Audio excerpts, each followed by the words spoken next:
Iniciamos o programa Gestão e Governança Pública com o tema o papel dos tribunais de contas na entrega do valor público. Estamos recebendo o Edberto Pontes, presidente do Tribunal de Contas do Estado do Ceará, para conversar sobre esse tema. Seja bem-vindo, Edberto. É um prazer recebê-lo aqui e sabendo que você foi ex-aluno da Universidade, da UNB, nós ficamos mais felizes ainda em tê-lo no programa. E queria conversar um pouco sobre a experiência dos tribunais. Eu sei que os tribunais de contas têm repensado a forma de fazer auditoria, trabalhado numa relação muito mais próxima com os gestores e com a sociedade. Como é que você percebe essa mudança nos tribunais? É saindo um pouco da auditoria mais focada na legalidade, nos processos do cotidiano, né? E voltar um pouco mais para a gestão, para a entrega de valor público, para a governança. Como é que você percebe essa mudança nos tribunais? Interessante, inicialmente obrigado, professor Marius, pelo convite. Realmente é uma grande satisfação estar aqui na Universidade de Brasília. Considero aqui, como está falando até a professora Maga, minha alma mater, o lugar onde eu mais aprendi aqui, porque fui também professor durante 4 anos e aluno de doutorado, fiz doutorado aqui, enfim, é um lugar que eu gosto muito.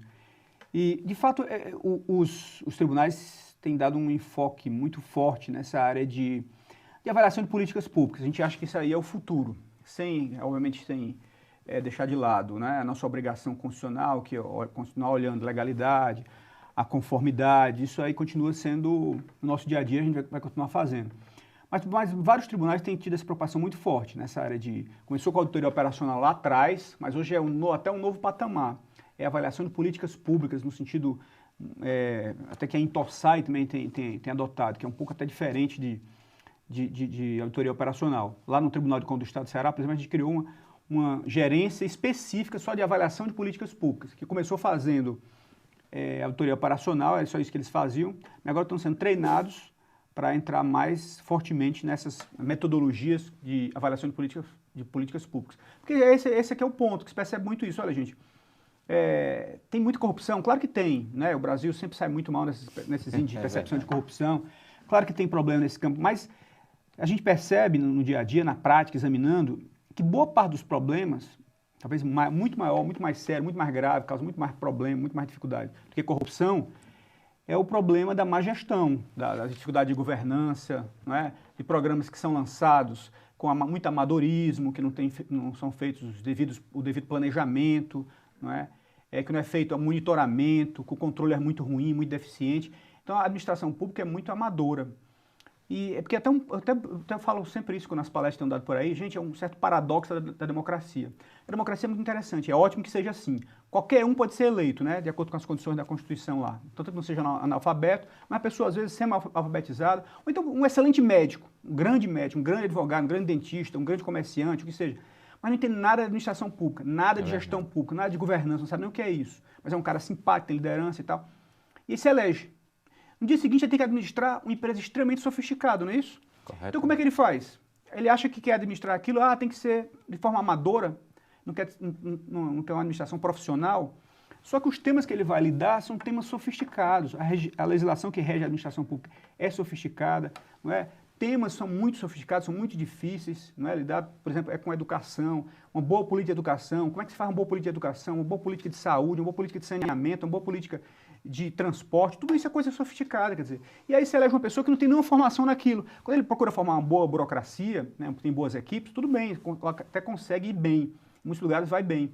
Mas na maior parte dos lugares, principalmente nos municípios menores do Brasil, não é isso que acontece. Então o que a gente vê é muito amadorismo. O resultado disso, desperdício. Nem corrupção. Corrupção é um problema de segunda ordem até. Importante, mas de segunda ordem. O maior hoje é de governança, de gestão pública ruim. Por isso que os tribunais estão muito preocupados com isso. A gente tem lá, Mário, no Brasil todo, o Instituto Rui Barbosa coordena, e todos os tribunais aplicam o índice de efetividade da gestão municipal. São 7 dimensões, que vai desde saúde, educação, até a gestão fiscal, planejamento. E todos são aplicados questionários, depois o tribunal vai em loco verificar isso, aquilo. E depois a gente publica tudo isso, esse índice de efetividade. Lá no Tribunal de Contas do Ceará tive uma experiência muito interessante. A gente viu os municípios que saíram melhor, né, nesses índices de efetividade, chamou os prefeitos, os melhores colocaram, os 3 primeiros a gente dividiu por categorias. Os municípios menores, os médios e os grandes. Aí chamou os três primeiros colocados em cada categoria dessa, chamou os prefeitos e entregou um certificado. Olha, o seu município saiu melhor. E além disso, a gente explicou assim, olha, quem for melhor em educação, quem for melhor em planejamento, quem for melhor em gestão fiscal, melhor em saúde, chamou os prefeitos lá e abriu espaço de 15 minutos para cada um fazer uma pequena palestra, 15, 20 minutos, para mostrar para os outros prefeitos, os outros gestores, olha, é possível. Foi muito interessante isso, porque gestão fiscal, quem saiu melhor foi um município de 7 mil habitantes, no extremo sul do Ceará, bem pequenininho. Eles dizem, município pequeno não é possível fazer, porque não dá. O melhor que saiu em gestão fiscal foi um município bem pequenininho, de 7 mil habitantes, no interior do Ceará, um prefeito que não tem nenhuma formação específica em gestão, e fez. Ele mostrou como é que fez. Porque Fortaleza é fácil fazer, é grande, 8 bilhões de orçamento, mas não, o pequeno município de Araiaba conseguiu fazer. Ao contrário, eu acho que o pequeno município, a gente tem uma frase aqui, no menor município é a melhor gestão, né? Pois é. Esse é o que a gente precisa apoiar. Eu acho importante sua fala quando você colocou exatamente isso. É difícil a administração pública, é sofisticado e, de uma maneira geral, o gestor não recebe nenhum instrumento. Mas, assim, basicamente, a aplicação de recurso público se divide em dois grandes blocos, custeio e investimento. Como é que você percebe, como é que os tribunais estão vendo e fazem avaliação dessa questão das obras, né? Nós temos, não só no governo federal, mas também no governo estadual e municipal, bastante obras paradas ou inacabadas, ou até obras conclusas que por algum motivo não funciona. Como é que tem sido esse panorama e como é que o tribunal tem acompanhado isso? Pois é, é interessante essa questão também, porque com essa crise fiscal, maior parte dos municípios, dos estados e mesmo da União investe muito pouco, muito aquém do necessário, né? O grau de investimento é baixíssimo. O estado do Ceará, eu acho que é uma exceção, que investe um pouco mais, que é 13% da receita corrente, mas a maior parte dos estados e municípios estão com capacidade de investimento muito baixa, inclusive a União. Ora, se é assim, e as carências são enormes, esse recurso, que é extremamente escasso, deveria ter um uso melhor possível. Então, como é que se explica, professor Maurício, essa quantidade de obras inacabadas? Obras que começam e não terminam, né? Obras que começam, tem o começo ali, aí inaugura, mas você vai ver, de fato está funcionando, aquilo é operacional, está sendo utilizado na plenitude? Não. Então, exatamente por isso, porque o problema de falta de governança, ou de má governança, de mau planejamento, é muito grande, é muito grave. Se o recurso é escasso, deveria ser uma utilização a mais eficiente possível, né? Com a máxima produtividade possível daquele recurso que é escasso. Mas não é isso que a gente vê. São milhares e milhares de obras inacabadas no Brasil todo. E qual é o problema? Vai olhar, o sujeito começa, é que ele faz uma grande festa, quando ele faz a ordem de serviço, lá o prefeito, o governador, o secretário, ordem de serviço é uma grande festa, chama lá as lideranças políticas e tudo mais. Tá, depois, aí tem lá o cronograma, daqui a um ano vai inaugurar, daqui a um ano e meio. Passa lá depois de um ano e meio, está na metade ainda, não é? Então, quer dizer, por quê? Porque ele fez isso. O projeto básico, muito mal feito, o inexistente ou muito mal feito, o orçamento, ele não planejou que teria o orçamento total para aquela obra ali. No final, desperdício, obra paralisada, inacabada, funcionando precariamente. Então, realmente é um problema muito grave, muito grave. E vejo que não é um problema de falta de recurso, que é muito grave também o problema de falta de recurso, mas o recurso que é pouco, há muita ineficiência. E, basicamente, eu acho que se a gente resumir tudo, eu acho que é bem o espírito desse programa, é uma má gestão, uma má governança. A governança, de uma forma geral, do sistema de gasto público, gasto governamental, envolvendo todas as suas etapas, é muito ruim, muito deficiente. Esse é um desafio que nós temos, é exatamente fazer o planejamento e fazer a governança de maneira integrada, União, Estado e município. Muitas vezes o recurso vem da União para o município e por algum momento, no tempo, algum gestor no meio do caminho resolve reavaliar o programa. Ele esquece que a obra está no meio, né? A ponte está faltando uma pilastra, né? Assim, exatamente. Em alguns lugares chove, né? E você tem um período de tempo, uma janela para você fazer obra, né? Você exatamente. Não pode fazer obra do norte na época da chuva, né? Você tem a época dos rios, né? No Nordeste também tem esse problema. Então, esse é um desafio que nós temos, que a governança procura integrar, quando a gente pensa num grande conceito de governança para o país inteiro, onde o gestor municipal, tá, do Estado e da União possa ver esses conceitos de maneira integrada. Encerramos o primeiro bloco e esperamos encontrá-lo em instantes.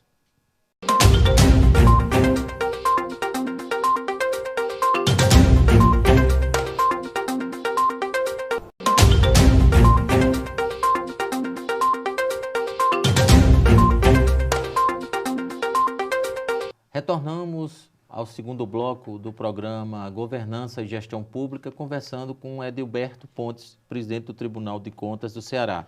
Nós estávamos falando no bloco anterior sobre a questão das obras e o desafio que nós temos para coordenar essa relação de investimento? Porque boa parte dos recursos, né, ou vem do governo federal ou vem dos estados para investimento. Né? A maioria dos municípios tem pouco recurso próprios para isso.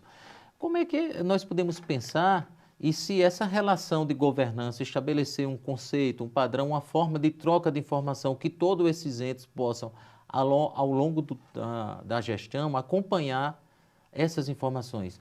Como é que você percebe essa questão da governança ligando os entes subnacionais e a União, trocando informações, gerando informações sobre o mesmo conceito? De fato, é um ponto muito interessante, muito importante e muito difícil, porque realmente federação não é fácil, né? Ter 3 níveis de governo, não é fácil a coordenação disso.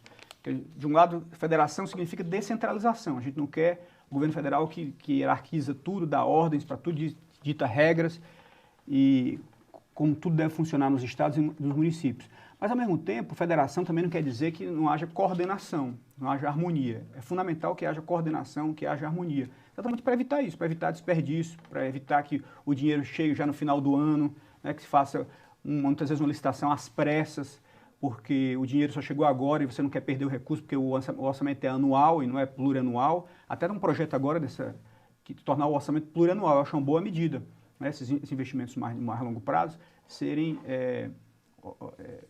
se permite fazer isso. Em vez do PPA, que já mostrou na prática que tem muita dificuldade de ser implementado, apesar de ter sido uma boa ideia, mas na prática mostrou muitas dificuldades, mas um orçamento plurianual para essas obras de investimento parece uma boa ideia. Mas, enfim, é fundamental que haja uma maior coordenação na federação, sem imposição, sem hierarquia, não é? Porque senão é Estado unitário, se é federação, mas que haja uma melhor coordenação para que a governança melhore. Há um projeto agora, um projeto piloto, professor Maurício, do Tribunal de Contas da União com 8 tribunais de contas estaduais, o Tribunal de Contas do Estado do Ceará faz parte, e coordenado pela OCDE, né? E, por enquanto, a gente está na área de educação, então, governança multinível. Exatamente para dizer isso, olha, a educação é um caso típico, né? Você tem a União com as suas atribuições, as universidades, mas também fazer a grande política, né? Tem os estados com o ensino médio, mas também que é responsável pelas demais áreas do ensino, e o município que, em geral, fica com a educação infantil, a educação básica. Como é que coordena isso? Como é que se dá essa coordenação? A União, os estados transferem muitas vezes recursos para os municípios, a União também transfere por meio do Fundeb. Como é que se dá isso, a coordenação disso, dos currículos nacionais, o currículo tem que ser nacional, mas ao mesmo tempo não pode impor o fim das diferenças regionais, cada lugar tem suas especificidades, isso tem que ser respeitado. Então é fundamental ter uma boa coordenação nesse campo. Em todos os campos, fazer a federação não é fácil, federação realmente é difícil. É como democracia, voltando um pouco. Porque democracia, por que é tão difícil? Porque é muito mais fácil a ditadura, que falou, está falado, né? Democracia é diálogo. Federalismo é isso também. Federação é isso, é diálogo da União com o Estado, dos Estados com os municípios, da União com os municípios, dos entes entre si, dialogando o tempo inteiro, se coordenando, se harmonizando. Mas dá trabalho, muito mais fácil digitar regra. É assim. A União, muitas vezes a gente vê toda hora isso, alguém tem essa tentação aqui no órgão do governo federal, no STN, no órgão qualquer do governo federal, de dar ordem para os estados, ordem para os municípios. É como se aqui soubesse tudo, lá as pessoas não sabem de nada. Mas não funciona na prática. Para funcionar de fato, você tem que convencer, né? Para convencer, é necessário o quê? Dialogar. Um intenso diálogo, sentar à mesa e avançar nesse campo. Eu acho que o estabelecimento da lógica da governança, de liderança, estratégia e controle, a informação ou o controle, ele tem que ser pensado sobre a ótica da gestão e da governança. Qual é o grande desafio? Não é só fazer no nível estratégico a governança, mas dar um instrumento de mobilidade, de mudança de tomada de decisão ao gestor na ponta, naquele mês. A educação é um exemplo clássico. Se o gestor municipal, por algum motivo, falhar com a parte daquelas crianças, ela vai criar um problema dentro do sistema de educação que vai chegar ao Estado e depois vai chegar à União. Então, como é que nós conseguimos estabelecer essa relação? Nós, na universidade, propomos aqui um modelo de governança baseado em evidências, exatamente isso. Oferecer mês a mês uma grande medida de avaliação que possa ser entendida por todos os entes e especialmente pelos órgãos de controle.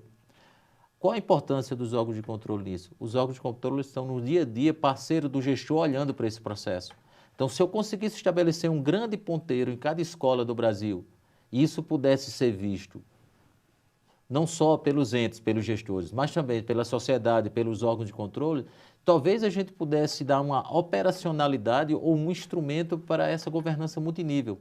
Porque, na verdade, ela tem um nível estratégico de coordenação de política, mas também precisa ter um nível operacional muito rápido. Como é que você percebe a possibilidade desse nível de informação? Primeiro, eu vejo com muita alegria. Eu acho que esse produto que a Universidade de Brasília, que o o grupo de vocês está oferecendo é muito interessante. Eu cheguei a ver com a professora Magda um protótipo lá no município de Redenção, em Fortaleza, e fiquei muito entusiasmado. Teve lá um evento, lá um congresso de prefeitos. Eu fiz questão de ressaltar que tinha visto o programa e incentivando que fosse disseminado para as demais prefeituras, porque realmente é muito bom.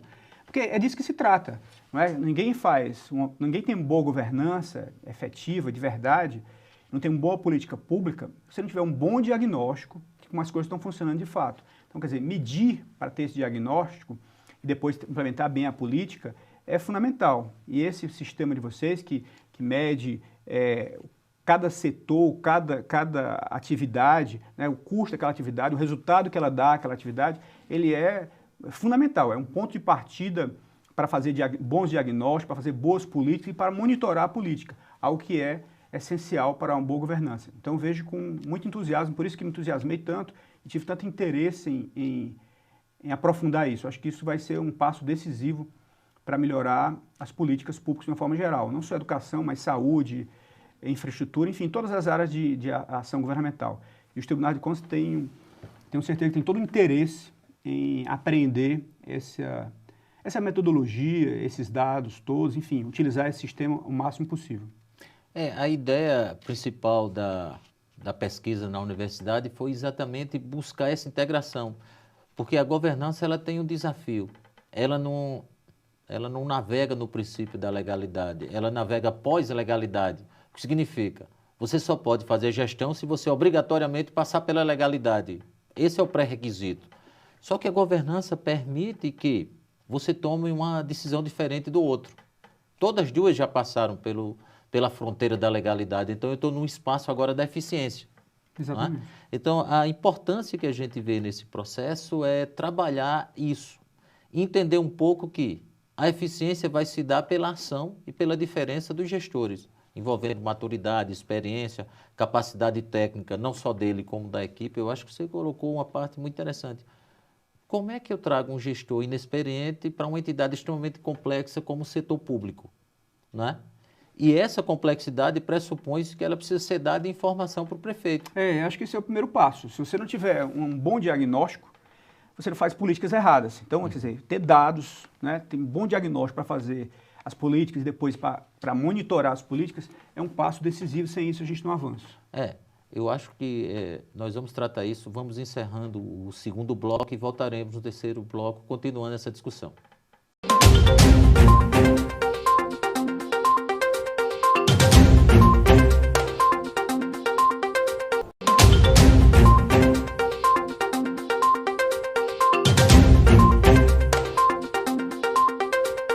Voltamos ao terceiro bloco para continuar essa discussão sobre a entrega de valor público e a governança.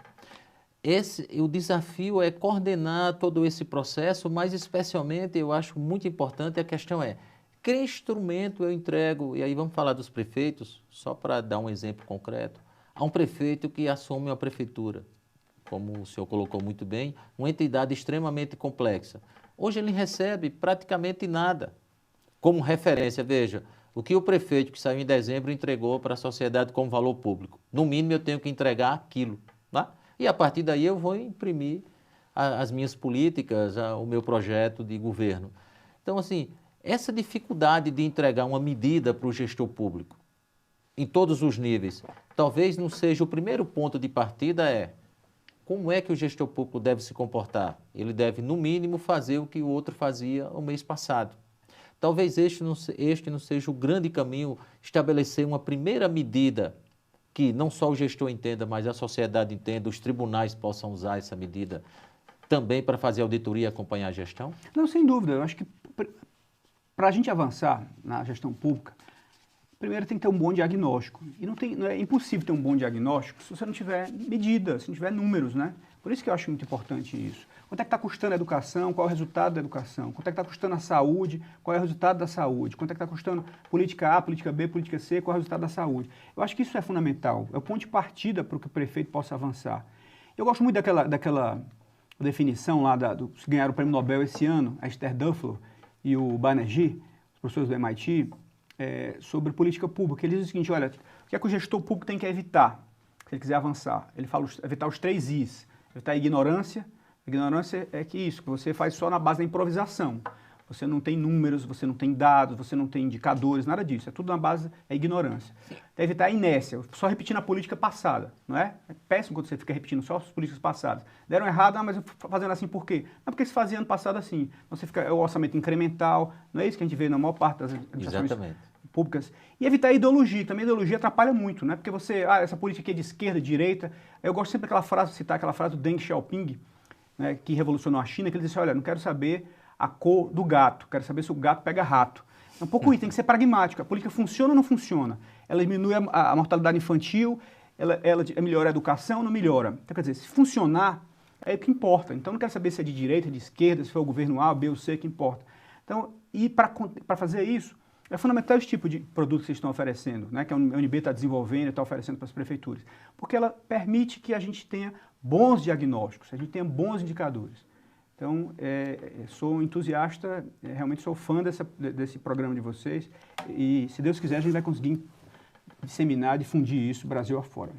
Nós contamos bastante com os tribunais de contas nesse processo, mas especialmente um grande resultado da implementação do modelo de governança baseado em evidências que vem sido desenvolvido, né, ao CDE com o apoio do ministro Nardes, do Tribunal de Contas, né, e agora a Atricom, o IRP, todo esse conjunto dos tribunais que desde o primeiro momento vem trazendo esse movimento para a sociedade, e a nossa pesquisa se encaixa dentro desse estímulo dos tribunais, da Atricom e do IRB, especialmente identificar as melhores práticas. Quer dizer, alguém dentro do espaço da eficiência está fazendo melhor hoje. Alguém está fazendo diferente no Ceará e essa diferença é melhor do que o outro. Então, identificar as melhores práticas e poder disseminar, tendo essas práticas sendo feitas nas limitações que nós temos hoje, orçamentárias, de pessoas, de capacitação, não seria um espaço de melhoria para a gente começar esse processo de governança mais forte e de evolução dos indicadores de educação, saúde e outros? Sem dúvida, sem dúvida. Disseminar boas práticas é fundamental. Outro dia vi o professor Ricardo Paes de Barros, um grande especialista, e ele disse o seguinte, olha, o Brasil copia muito mal. Realmente a gente parece copiar, a gente tem sempre, eu que inventei isso, eu criei isso. Gente, copiar boas práticas é ótimo, né? Se o Ceará fez, eu acho que o Ceará conseguiu avançar muito nesse campo aí de educação, por exemplo. Sobral começou lá, mas disseminou para o estado inteiro.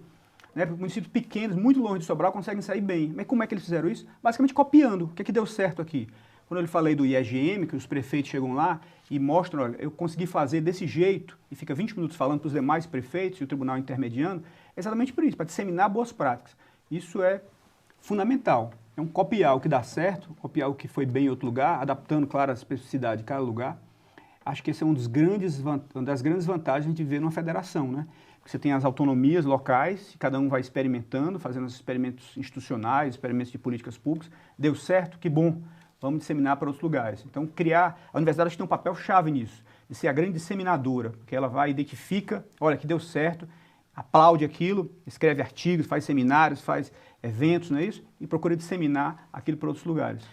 Eu acho que essa proposta de disseminar, e o senhor colocou uma coisa muito interessante, alguém está fazendo bem, alguém está aprendendo. E aí eu acho que o IRB e a Tricom, como congrega os tribunais, vai poder ajudar esse grande banco de dados de evidência e melhores práticas para ser compartilhado. Porque em cada lugar do Brasil alguém está fazendo melhor. Qual é o grande desafio? Comunicar isso para a sociedade, fazer com que os tribunais também, como órgão que fala muito rápido com o executivo municipal, possa dizer, olha, vamos junto construir porque o Ceará está fazendo bem, ou a Paraíba, né? Ou Alagoas. Nós tivemos aqui, no último seminário, o lançamento do decreto do Remígio na Paraíba, Barra de São Miguel em Alagoas e Santarém no Pará. Então, assim, são municípios que, dentro dessa sua visão, podem dar um exemplo. E a ideia é que esse modelo de, pelo menos a lógica da governança e os conceitos pudessem ser disseminados rapidamente para o Brasil inteiro. e a gente criar um grande momento, um movimento da governança de maneira unificada. Porque na hora que todo mundo fala daquele tema, ele começa a se tornar relevante. Como é que o senhor percebe essa possibilidade? Eu acho que é plenamente possível, né? A partir desse decreto que houve aqui no governo federal, né, final de 2017, esses municípios que o senhor acabou de dar como exemplo. E o fundamental, além do decreto, que é importante institucionalizar as coisas, mas é que isso entre no sangue, quer dizer, faça parte da prática. Porque fazer decreto é a coisa mais fácil do mundo, né? Fica lá na prateleira, tem decreto, tem governança, tem planejamento estratégico, tudo tem. Mas na prática você vai olhar que tem mesmo de verdade, está no sangue, você está nas práticas. Isso aqui é fundamental. Então, vejo com muitos bons olhos. Esses que fizeram, os municípios, e a gente vai lá olhar a experiência deles, olha, eles fizeram, de fato, implementou, passou a fazer parte das políticas deles, e a gente chama as principais autoridades daquele município, o prefeito, as principais lideranças, e faz seminários com a CNM, com o Instituto Rui Barbosa, com a Tricom. Enfim, como a semana que vem tem aqui o fórum, esse Fórum Nacional de Controle, né, que à frente o ministro Augusto Nardes, do TCU. Enfim, todos são esses espaços de diálogo e principalmente de disseminação de ideias. Então, vejo com muito entusiasmo, com muito bons olhos. Acho que esse é o caminho mesmo da gente conseguir avançar. Olha, eu acho que esse é um caminho e junto, a governança vai nascer da confluência dos interesses da universidade, dos tribunais de contas, da sociedade, Ministério Público, CNM e várias ONGs que estão espalhadas por aí buscando melhorar a entrega de valor público. Estamos encerrando esse terceiro bloco e eu gostaria de agradecer a presença do presidente do Tribunal de Contas do Ceará, Edilberto Pontes, que discutiu conosco aqui a entrega do valor público, convidá-lo em outra oportunidade, estar conosco e convidar a vocês a nos acompanharem nas redes sociais, na nossa programação.